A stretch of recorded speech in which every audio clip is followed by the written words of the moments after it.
Alright, thanks for all those people who have been joining me on this gigantic two-parter. My first two-parter of all time, of course. Now, I was just introducing these three beers. I was introducing the Yankee Jim Eisbach. Believe it or not, I cannot find the price of this anywhere, so I can't even justify my purchases with this one.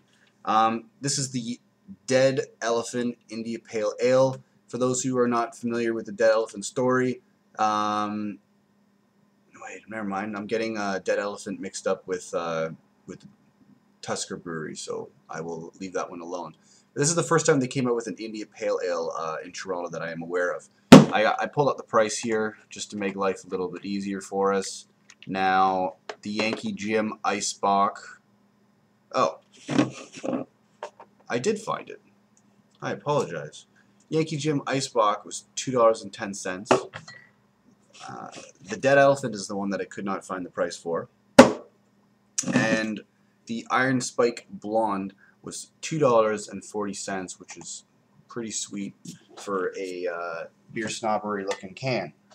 Alright, I'm going to start throwing a little bit more over here. Now, believe it or not, Sapporo came out with a really, really cool gift pack. I'm not a huge Sapporo fan, but as you can tell by the glass, it's very, very detailed.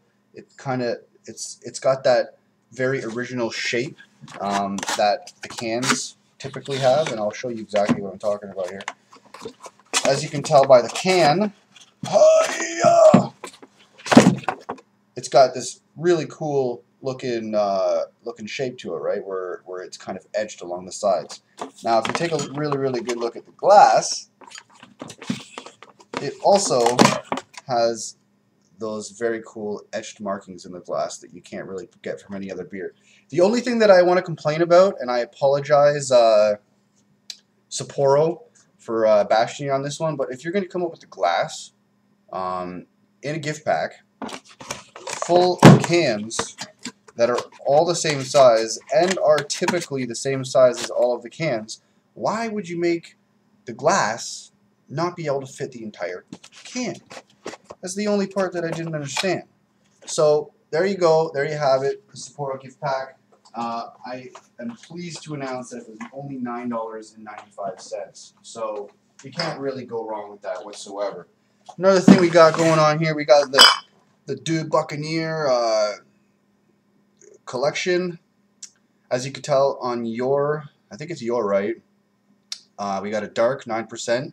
In the middle, we have an 11% golden ale, and on your left, I believe, it is a 7% red. Am I right with the golden? Oh yeah! Just to make life a little bit easier, maybe I'll show you a couple. There's the one that's high in alcohol content. That's the golden. This one is the medium. I don't remember the freaking volumes anymore. This one's the red, and this one is my favorite. I've probably bought this a couple times this year so far because I like to have a beer the odd time, and this, unfortunately, to get this, which is one of my favorite beers out there, I had to buy the gift pack. So I'm a pretty nice guy, and I like to give away a lot of beers to friends, so I'm kind of notorious for that one. Did I forget to write it down? This, I think I'm right. This ran people at $14.30, which is not a big deal whatsoever, especially for beers I like to consider out of this world.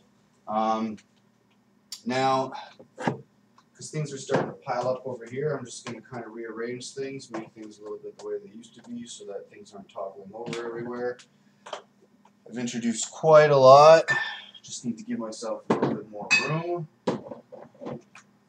Okay.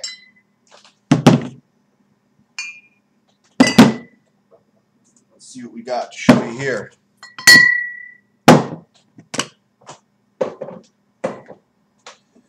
The only thing I really didn't have planned out was swapping all the beers. Oh, what am I doing? I didn't even explain this one. How can I overlook that one? I can't overlook that one. Okay. Almost there. We got from here to there, and my reviews are done. Okay. So, This is a huge fan for a lot of the Scotch lovers out there that don't want to drink something as harsh as Scotch itself.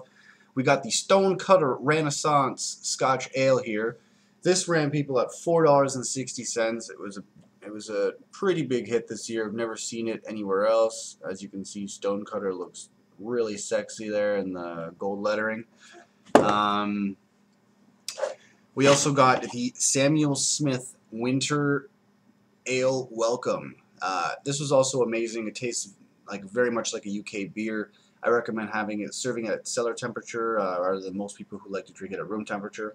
It is a $3.95 bottle. We got the Dark and Handsome. This was a release that came shortly after their Funnel Blower Vanilla Beer, which is probably one of my favorite beers of all time. This one ran people at $3.60. It being a Dark and Handsome, you can expect it to be a dark beer. Even on here it says a smooth, creamy beer with hints of lemon and black currant and licorice undertones. I'll tell you right now, if you don't like black licorice or anything like that, I did not taste black licorice in that whatsoever, so do not stir away from that beer. It's one of the greatest releases of all time. Russian Gun Imperial Stout. This one ran people at $4.60. Not too many people are fond of this, and I'm only hearing this by word of mouth. Another release I'm proud to present to you. Some people don't like this because they find that it has too many spices in it, but I like it because to me there can't be too many flavors in a beer. I'm sorry. The more to the flavorful, the better. This is my personal favorite release of the Great Lakes Brewery. I'm not a giant fan of the brewery, but they always get the winter ale right. That's the way that it looks. This beer ran people at $6.95. It's a 650 milliliter bottle at 6.2% ABV. Now, I have another special one on here I haven't really been able to wrap my lips around. I don't know if I could pronounce it very well, but it's the Nogne Brewery. You can kind of see N-O-G-N-E. Nogne O Brewery, I guess. That's why there's also an O. And all the O's have like slashes through it, so clearly I'm not pronouncing it the right way. This is an Imperial Stout. It's a 9% ABV brew, and it's at 500 milliliters. It's from Norway, and it's a $6.25 beer. All right, I'm getting down to the nitty gritty. All right. So for those who have been eyeballing the crap out of this big honker right here, it took me quite a while to build up the nerve to actually buy it. It took me as long as it did to see a friend of mine, online beer reviewing friend of mine, the Beeraholic, reviewing this in order for me to bite the bullet and encourage myself to spend $29.95 on this big honker. It is a 2-liter jug, so you are not going wrong with that. Now, this is the Mill Street Barley Wine.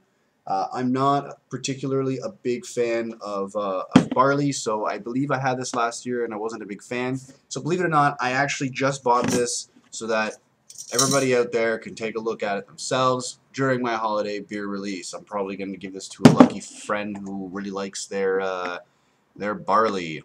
All right, and just to make it easier for people, where is it here? Yeah, there we go. It's $11.95. Check this out. I haven't had the pleasure of having this before, but one of my friends did. They have told me that this is the best cider they've ever had in their entire life. This is Samuel Smith's Organic Cider. I've never seen Samuel Smith make a cider before, but I've read about it, and I'm very, very excited to try this in front of people today. It is $4.75. I've bought this a couple times this year, and the first time I opened it with a lighter, because I like to preserve the caps, it bounced off my chest, and it actually gave a welt in my chest because it's probably the most powerful opening I've ever experienced consecutively in my life. Every time I open this, it's the loudest pop I've ever heard in my life from opening a beer too. This is only if you do it with the lighter. This ran people at $3.55. Now up here, gotta check this out. Very, very cool. This is the Bavarian Alps Collector Pack. It ran people at $12.95.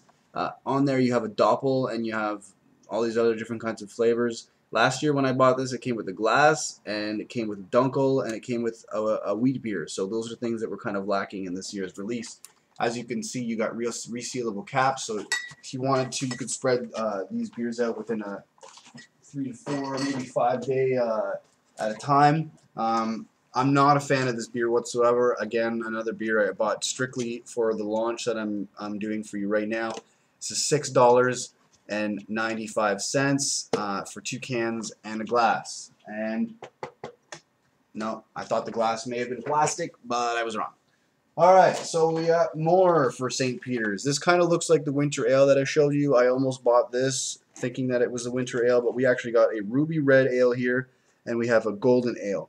And inside, they brought a wonderful glass. I don't have too much time to show it to you, but I can tell you that this costed people $12.95. So you're not doing bad whatsoever. I'm going to be drinking my winter ale beer review with that, no problem. This is Muskoka's Double Chocolate Cranberry Stout.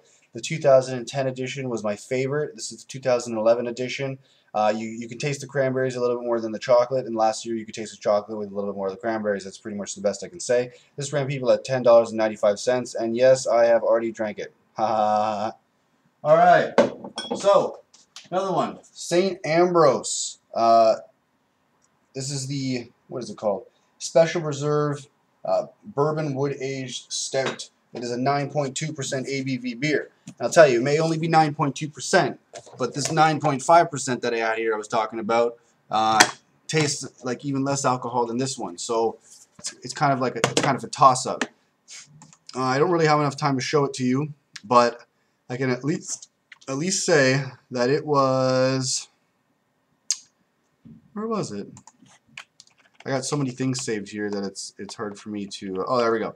Ran people at $5.95, and maybe I can get enough time to show it to you because it looks so freaking cool. But look at that, yeah! All right, it looks as scrumptious as heck. Slowly running out of time again. Okay, coffee porter comes with a tulip glass. Amazing beer. Check out this amazing price that I got for it. It was only where is this one? There we go, $4.95. Actually, you know what? I think this could even be $5.95. I might have gotten that one wrong.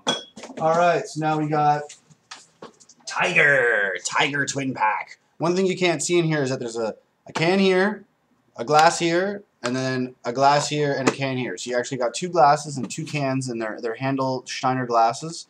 And for those who are also curious as to what this costed, for this tiny little thing here, it costed $7.55. You can't really go wrong.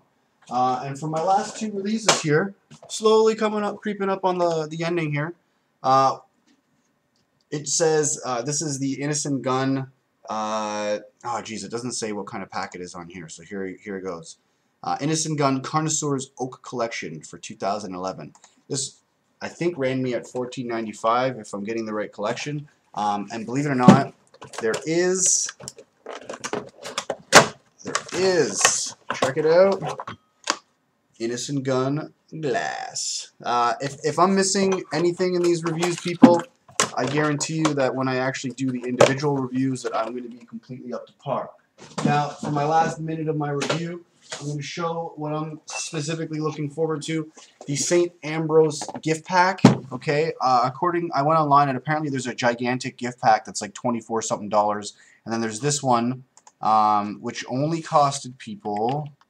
There we go, $10.95 for this gift pack. And the one thing that I'm really looking forward to it is not only does it come with a nice glass, but it also comes with a Scotch ale, which I have never had in my entire life. So, people, sorry about the hustle for the time. Sorry about the rush. Sorry, it seemed like I was rushing everybody. But thank you for joining me on my launch. Sadly, after buying all these beers and enjoying to prepare for this video, they costed me a total of $401.25. So thanks for joining me on another one of Chris's beer reviews. Don't drink and drive, but drink responsibly. and maybe, who knows, I'll have a 2012 release party edition as well. Alright? Cheers.